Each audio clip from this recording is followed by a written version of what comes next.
ayun, ngayon naman, napapansin ko kasi, lately, marami rin nagtatanong sa akin na paano daw namin nakikip ni Heinz sa relationship namin, na basta marami nagtatanong na paano namin nakikip yung gantong life.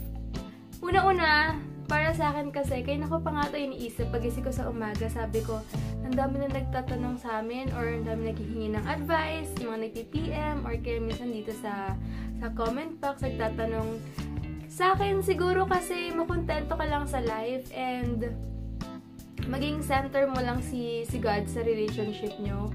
Parang, makukontento ka talaga, kahit na wala kang sobrang modelong car or mamahaling gamit or kung ano man.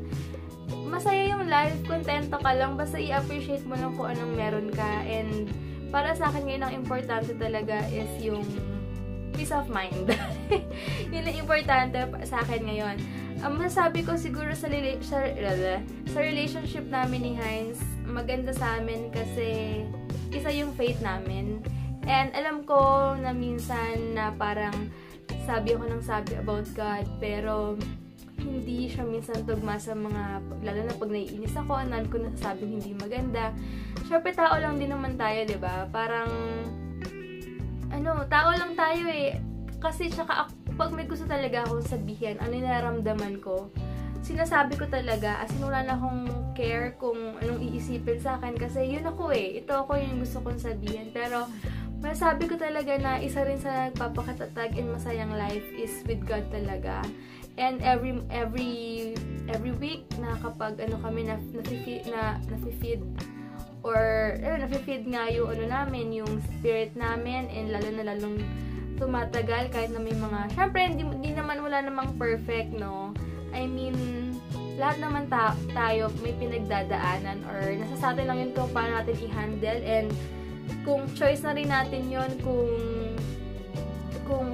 hahawaan pa ba natin yung ibang tao sa mga problema natin. Depende rin naman kasi sa atin eh. Lalo na ako, ayoko naman din lagi kung may mga, pero so far, so good. Wala naman kami masyadong pinag-aawayan ni Heinz, or mga simpleng bagay lang na kinaiinisan ko minsan kapag hindi niya inaalagaan yung sarili niya, like pagpagod na siya. Minsan, mag-Facebook siya or Instagram, tapos mamaya pagod na siya, tapos hindi na siya maghilamos. Doon lang ako naiinis na gusto ko alagaan niya na yung sarili niya, kasi ayoko rin naman na parang ako pala, ayos ako, tapos yung asawa ko dugyot. Parang hindi naman, hindi siya nag-aayos. Ayoko rin naman ng ganun. Gusto ko pareho kami. And para sa akin din, sasamahan namin ni Heinz, unawaan lang din. Alam ko minsan kapag makalat yung bahay, parang mainit yung ulo niya kasi may magtatapon ko siya ng basura. Iniintindi ko, hindi ko sinasabayan yung hindi ko sinasabayan yung init ng ulo niya. And mag-intindihan lang naman kayo, and tiwala. Yan yung gusto ko rin sa amin. Tiwala kami sa isa't isa, na kahit na alam mo pag iniwan mo siya dyan lang siya. Alam niyo yun? And same din siya sa akin, na kahit buong maghapon kami hindi magkita, sa gabi, importante magkasama kami, and kahit kasi naman, alam ko rin naman na work lang siya, and ako naman, ito lang din yung life ko. So, yun na importante, siguro tiwala lang sa isa't isa, lalo na may si Kiara nga yata yung name niya. Sabi niya kasi umalis daw yung boyfriend niya, yata, pumunta ng US para mag-work, tapos gusto niya mag-business. Maganda yon, kasi maganda rin yung may sarili kang income, kasi nagagawa mo yung gusto mo. Hindi ka nagde-depend din sa asawa mo or sa boyfriend mo. Maganda yung gano'n na may sarili ka. Kumikita ka ng sarili mo, kasi masarap rin yung feeling na pag may nagustuhan ka, kaya mong bilhin. Yung gano'n ba? And yun, kasi ayoko rin mag-depend din kay Heinz sa lahat ng bagay, lalo na alam ko sa sarili ko. And lumaki talaga ako na nasusunod yung luho ko, pero marunong naman ako mag-adjust. Hanggang ngayon kasi parang pag gusto ko ng something, gusto ko bilhin agad. Parang syempre, alam ko rin naman yung priorities namin. Like, syempre, savings muna. Yun ang inuuna ko, savings talaga rin. Kasi natuto rin ako kay Heinz, bakit kailangan mag-save, bakit ganito, ang dami ko talaga natutunan sa kanya. Kaya, yun din yung maganda. So, para sa akin, savings muna, bago yung kung kung ano-ano. Kapag may sobra, why not? Pero, mas maganda talaga na hindi rin tayo magde-depend sa mga asawa rin natin. Mas maganda rin na may kita tayo. And syempre, mas maganda yung wala rin tayong inaabalang tao. Kaya, mas okay na pareho kayong kumikita and nagtutulungan kayo sa lahat ng bagay. And, para sa akin din, syempre, unang-una rin, tiwala lang din talaga. Yun naman yung pinaka-importante, tsaka yung magkaroon kayo ng peace of mind. And kung kayo mag-asawa kayo, i-practice niyo talaga na mag-pray kayo every night. Kasi napaka-powerful ng prayer talaga, lalo na pag hihingi kayo ng wisdom. Kasi syempre sa everyday na buhay natin, marami tayong nasasalamuhang tao. Syempre, nag-reflect din sa atin yun kung paano tayo mag-handle the situation kapag ganito, ganyan. Kaya, importante rin talaga na every night mag-pray kayo, practicein nyo. Mag-pray talaga rin, humingi lagi ng wisdom. Yun ang importante lagi. And kung hindi man kayo, kung mag-asawa kayo na hindi kayo sanay mag-pray, paunti-unti. Minsan pag super pagod na si Hines or ko ako, ganito ganyan, nakakatulog na lang siya. Alam ko nung sobrang pagod siya or minsan talaga pinipilit ko na bago ka matulog, pray tayo. Or pag hindi na talaga kaya, sobrang pagod na, ginagawa ko, pinipray over ko siya. Ganon.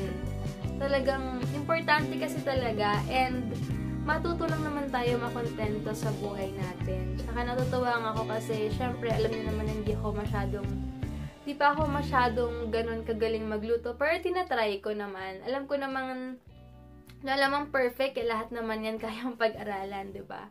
So, natuwa rin ako kay Hines kasi una-una hindi din siya mahilig sa mga pork, mga ganyan. So, advantage din yun. Pero syempre, kailangan ko matuto, lalo na pag may anak na. Kaya ngayon, ang ginagawa ko kung ano yung mga favorite niyong gulay, yun yung paunti-unti kong pinag-aaralan. And nagpapasalamat ako kasi blessing din to na nagva-vlog ako and marami nagsasuggest na tinuturuan din ako kung paano pasarapin yung ganto, yung ganyan, kung paano gawin yung ganto. Nakakatuwa, nakakatulong din talaga. So, yun lang para sa akin. Yun lang yung masasabi ko and tip lang din talaga na huwag pabayaan yung sarili na hindi porket nag-asawa ka, magiging losyang ka. Pero dapat balance. Kasi hindi naman maganda yung sobrang, ikaw, girl ka, sobrang forma mo, tapos yung asawa mo, hindi masyado. I mean, parang, yun na, ako si Hines dati, siya diba, ever since maarte na talaga ako, kahit di ako nagva-vlog, kapag nakita niyo talaga yung mga previous pics ko, wala pa yata Instagram or bago pala ako sa Instagram, mahilig na talaga ako sa mga kaartihan. Tapos, si Hines, napaka-jologs niya. Jologs talaga, hindi, super baduy talaga. Kaya sabi ko sa kanya, bakit hindi mo kaya itry yung maliit na t-shirt, yung sakto lang sa'yo, ganto ganyan, hanggang sa nag-improve na. Sabi ko, pahaba ka kaya ng hair. Kasi ewan ko, sabi ko nga diba, alam ko sa isang tao kapag bagay or hindi, may ganun akong may ganun ako. I mean, kaya ngayon alam ko bago siya bumili, yan bibili ng t-shirt or shorts or pants niya nang hindi ako kasama. Never, kahit nagpagupit yan, kailangan kasama ako. Kasi alam niya na alam ko yung bagay sa kanya. And buti naman na-appreciate niya kasi minsan nakaayos siya, nakakatanggap siya ng mga compliments. So, sinasabi din niya talaga dahil sa asawa niya, dahil nga sa akin daw na kung bakit siya ganon, bakit ganon na itsura niya. As in, kaya mas maganda rin yung balance nyo. Kaya sinasabihan ko si Hines na if ever na kunwari naka-dress ako or kung ano man, sabi ko mag-pants ka naman or mag-polo shirt ka para balance. Hindi yung todo forma ko tapos siya lang naka-t-shirt. Parang hindi, ayoko naman nagmukha siyang driver, guys. Kasi hindi naman sa pagmamayabang, pero mas maganda rin kasi talaga na pareho kayong presentable mag-asawa. Alam niyo yun? Kasi kayo lang din naman magtutulungan maghihilahan pataas diba? So, maganda yun talagang, maganda natin. Hindi naman sa pagpapa-impress sa sarili nyo, pero mas maganda hindi naman sa pagpapa-impress sa iba, pero alam nyo sa sarili nyo na parang feel good kayo, diba? And maganda rin na mag-workout kayo together kasi syempre, ang hirap ng buhay dito sa Philippines and hindi masyadong, aminin na natin, hindi masyadong maganda yung mga benefits, di ba? So, ang hirap magkasakit. Halimbawa, magkasakit ka ngayon pag wala kang pera, hindi ka tatanggapin ng hospital. May mga ganong hospitals kasi na hindi ka tatanggapin kapag wala kang pera and super duper mahal magpaggamot. So, mas maganda habang bata ka pa lang, nakapag-invest na kayo sa health nyo. Ayan, kay Heinz ko natutunan to. And thank God sa wisdom ko, ano man yung mga pinagsasabi ko ngayon. But, para sa akin kasi, binigyan tayo ni God ng ng body, diba? So, nasa sa atin yun kung paano natin aalagaan or aabusuhin ba natin. So, nasa sa atin yun. So, mas maganda syempre na alagaan natin yung sarili natin para ma-enjoy natin yung life and tumagal pa yung life natin. And healthy lang yung wala kang alalahaning maintenance. So, ganun ba? So, mas maganda na habang bata pa kayo.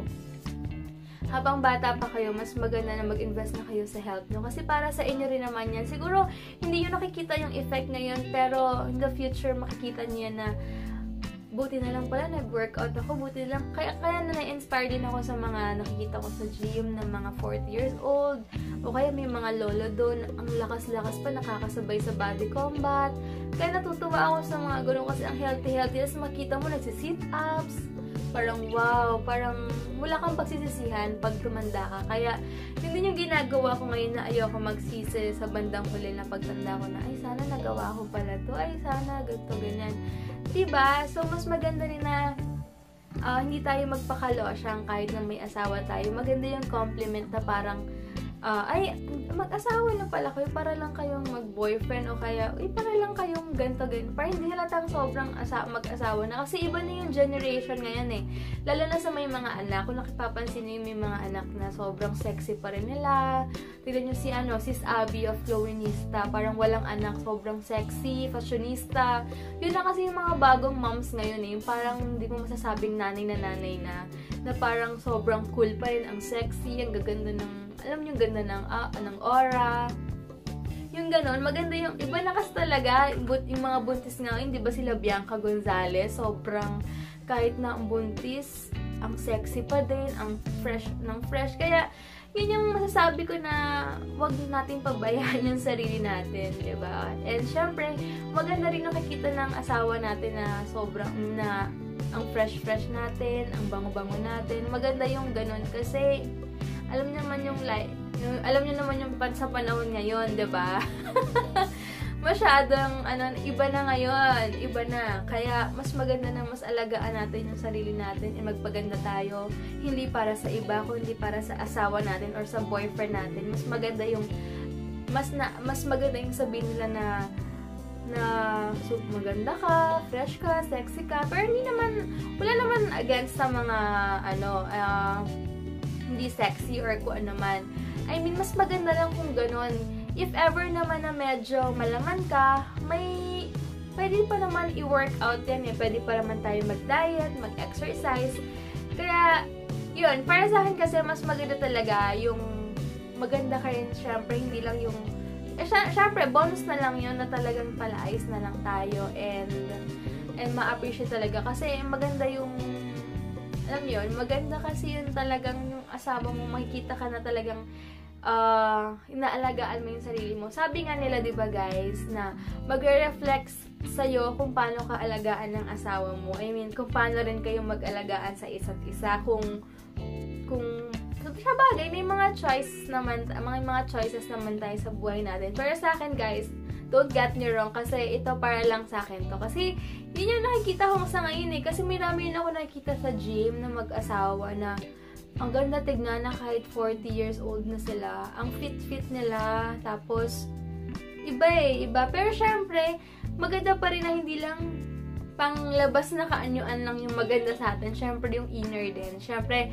nag-reflect yung inner peace natin, yung attitude natin. And, kapag totoong masaya ka, nag-reflect din sa aura mo yun eh.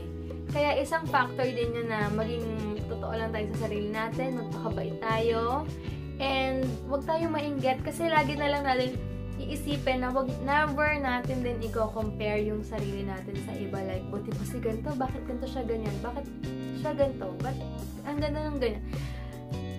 Mas maganda, natutunan ko yan kasi napapansin ko, minsan napapaisip ako na lahat ng tao, no, may itsura eh, maganda talaga eh. I mean, marami ako nakikita na magaganda talaga, na iba-ibang beauty. Tapos, naisip ko na, lahat maganda, may kanya-kanyang beauty. Iba-iba silang beauty. Pero iniisip ko na, bakit ko ikukumpara yung sarili ko sa kanila? Eh, alam ko naman sa sarili ko na, mag-aayos na lang ako. i-improve ko na, imbis na mainggit ka sa iba, improve mo na lang yung sarili mo. Para sa akin, ganun yun. I mean, i-accept mo yung flaws mo. Ako, alam ko na pango ako. Pero ginagawa ko, nag-noseline ako, feeling ko, saktong pinag-aaralan ko yung noseline. Syempre, kasi, pampa-enhance. Imbis na mainggit ako sa iba na hanapan ko siya ng hindi maganda sa kanya, laitin ko siya, improve ko na lang yung sarili ko, hindi pa ako magkakasala and meron akong peace of mind. Para sa akin, mas okay pa rin yun yung hindi lang sa physical ka nag-aayos, pati rin yung attitude mo maganda kasing iset natin yung attitude natin na positive lang kasi lalabas sa aura mo kapag positive ka sa life and lumalabas din yan sa pananalita mo, sa pag-iisip mo, sa gawain mo kung positive ka sa life. And lalo na sa aura mo, alam yan, lalo na pag madalas ka nakikita or kung ano man, alam nila kapag masaya ka sa buhay mo and kontento ka and talaga may peace of mind ka. So, mas maganda rin yon para sa atin. I mean guys, para sa lahat to in general to guys, kasi marami na nag-PM sa akin ng mga tips about this. So, tayo na siguro rin ito. Ito na yon. Kaya sana maintindihan niyo ako and sana may natutunan kayo. Basta guys, para sa akin, number 1 muna is with God. Iba talaga ang relationship with God. And wala tayong kailangan ilagay natin isipin na wala tayong dapat ipagyabang or ipagmalaki sa mundong to. Kasi ginagamit lang tayo ni God para makatulong or makapagpa-inspire ng tao. Pero siya pa rin, glory to God pa rin talaga lahat na nangyayari sa buhay natin. Kasi kaya nga ngayon na-realize ko na pag alam mo kung bakit ka nabubuhay sa mundong to, alam mo yon, hindi mo sasayangan yung oras sa everyday mo I mean, ita-treasure mo talaga yung bawat oras Kasi tsaka, hindi na masyadong importante sa akin yung yung kayamanan or kung ano man. Like kung iniisip yung kotse or kung ano man, sabi ko pahiram lang to ni God, ay may natin ingatan kasi temporary lang to yung pera mo, temporary lang So, importante pa rin talaga yung inner peace mo and yung attitude mo, number 1 pa rin talaga yung attitude mo. Bonus na lang talaga yung na-experience mo yung mga luho sa mundong to pero ang pinaka-importante talaga yung inner peace and si God na lang nag-supply ng mga needs and wants mo. So, nasa sa'yo na lang kung paano mo alagaan. Yung ganun ba? So, yun yung para sa akin Alam ko na kasi yung purpose mo sa mundong to, kaya hindi na masyadong big deal yung money or kung ano man sa mundong to. Yung maging masaya ka lang, nakakaraos lang kayo sa everyday nyo na mag-asawa kayo, masaya kayo. Yun ang super importante talaga sa amin and sa akin. And syempre, kapag may sobra, i-share sa iba, wag naman maging selfish kasi madaling mauubos yan. Pero kapag yung blessings mo, minumultiply mo yan, babalik at babalik sa'yo triple. And magugulat ka na lang sa mga blessings mo. So, yun lang guys, para sa akin yung tips. Hindi ko alam kung may sense nung pinagsasabi ko, pero sana may natutunan kayo kahit papano. So, yun lang guys, and thank you so much for watching.